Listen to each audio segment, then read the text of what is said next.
वैसे रोगियों के मामले में जो लंबे समय तक बेड पर पड़े होते हैं, समय समय पर उनकी अवस्था बदलनी पड़ती है।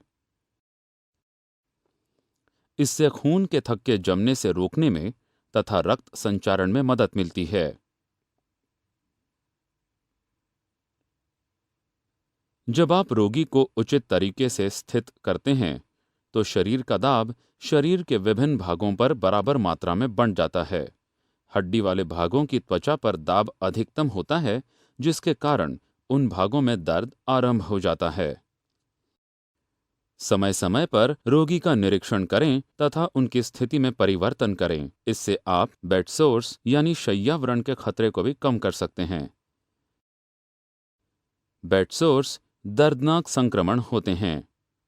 ये तब होते हैं जब रोगी बेड पर लंबी अवधि तक पड़ा होता है।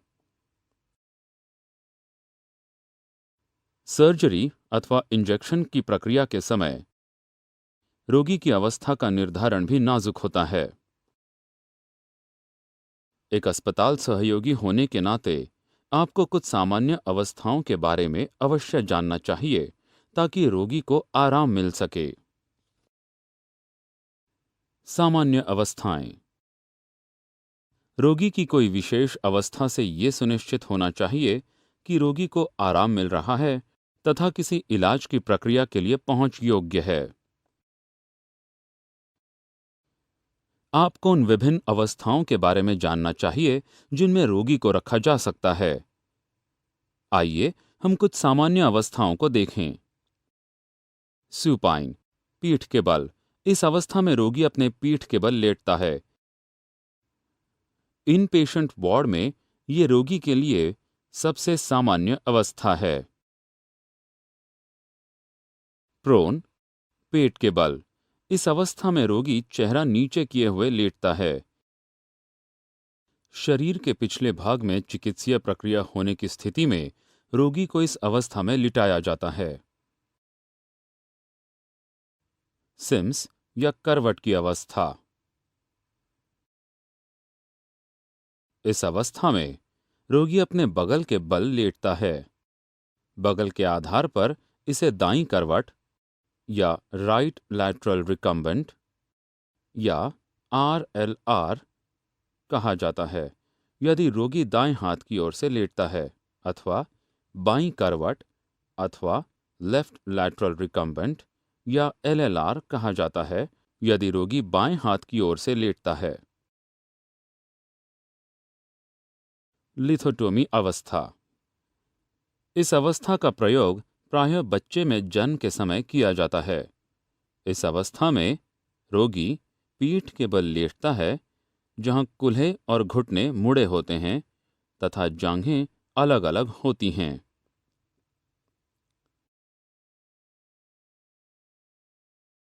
फाउलर अवस्था। फाउलर की अवस्था में व्यक्ति सीधा बैठता है अथवा पीछे की ओर थोड़ा झुका होता है। उनके पैर या तो सीधे अथवा मुड़े हो सकते हैं। हाई फाउलर की अवस्था में व्यक्ति सीधा बैठता है। लो फाउलर की अवस्था में व्यक्ति का केवल सिर थोड़ा उठा होता है।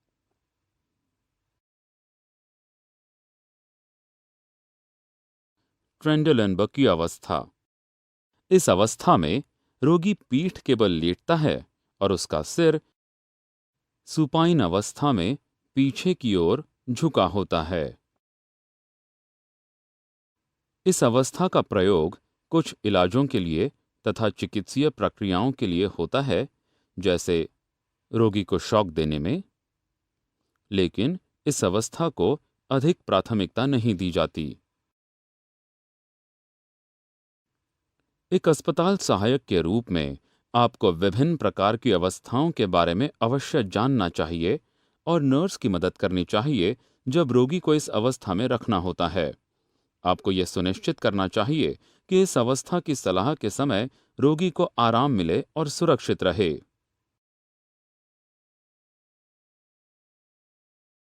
रोगी को सुपाइन यानी चित अवस्था में रखना।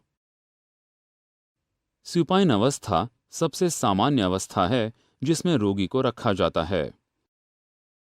इस अवस्था का प्रयोग रोगी के शारीरिक परीक्षण के लिए किया जाता है। आइए हम रोगी के चित अवस्था में रखने में शामिल चरणों को देख लें। रोगी को पीठ के बल सीधे लेटने में मदद करें। पैरों को सीधा करें और उन्हें थोड़ा अलग अलग कर लें।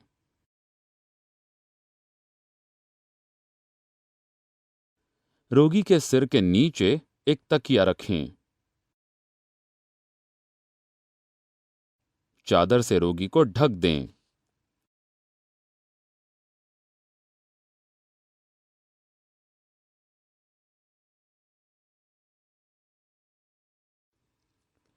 रोगी को बेड पर रखने की यह सबसे आधारभूत अवस्था है। जब आप रोगी को इस अवस्था में लिटा देते हैं, तब आप रोगी को डॉक्टर द्वारा बताई गई किसी भी अन्य अवस्था में जाने में मदद कर सकते हैं। रोगी की अवस्था निर्धारण के समय सुरक्षा उपाय। बेड पर रोगी को खास स्थिति में रखना एक मेडिकल निर्णय होता है, क्योंकि यह किसी समस्या के इलाज के लिए डॉक्टर द्वारा सुझाया गया होता है। कुछ स्थितियों में रोगी के परीक्षण अथवा चिकित्सीय प्रक्रिया के लिए डॉक्टर एक खास अवस्था की सलाह देते हैं। किसी दी गई अवस्था में रोगी को रखने से पहले रोगी की शारीरिक अवस्था के बारे में डॉक्टर अथवा नर्स से पता कर लें। इससे आपको रोगी को दी गई अवस्था में रखते समय उनकी सहायता में मदद मिलेगी। सुनिश्चित करें कि आपने रोगी को किसी खास अवस्था में डॉक्टर अथवा नर्स की उपस्थिति में रखा है तथा उनके निर्देशों का पालन किया है। रोगी की अवस्था का निर्धारण आप स्वयं न करें। रोगी को खास अवस्था में रखने के बाद डॉक्टर या नर्स को यह बताएं कि रोगी एक ही अवस्था में कितनी देर तक रह चुके हैं। ये सुनिश्चित करें कि रोगी की किसी खास अवस्था को बदल दिया गया है ताकि रोगी को कोई अनावश्यक तनाव न हो। रोगी को होने वाली किसी दर्द अथवा असुविधा की जांच करें और समस्या के बारे में तुरंत डॉक्टर को सूचित करें। यदि किसी परीक्षण अथवा चिकित्सीय प्रक्रिया के लिए रोगी की किसी खास अवस्था में रखा गया है, तो सुनिश्चित करें कि नर्स अथवा डॉक्टर के लिए आवश्यक उपकरणों की व्यवस्था कर दी गई है। हमेशा यह सुनिश्चित करें कि रोगी के सिर के नीचे तकिया रहे तथा वो चादर से ढके रहें जब तक कि डॉक्टर इन्हें हटाने को न कहे।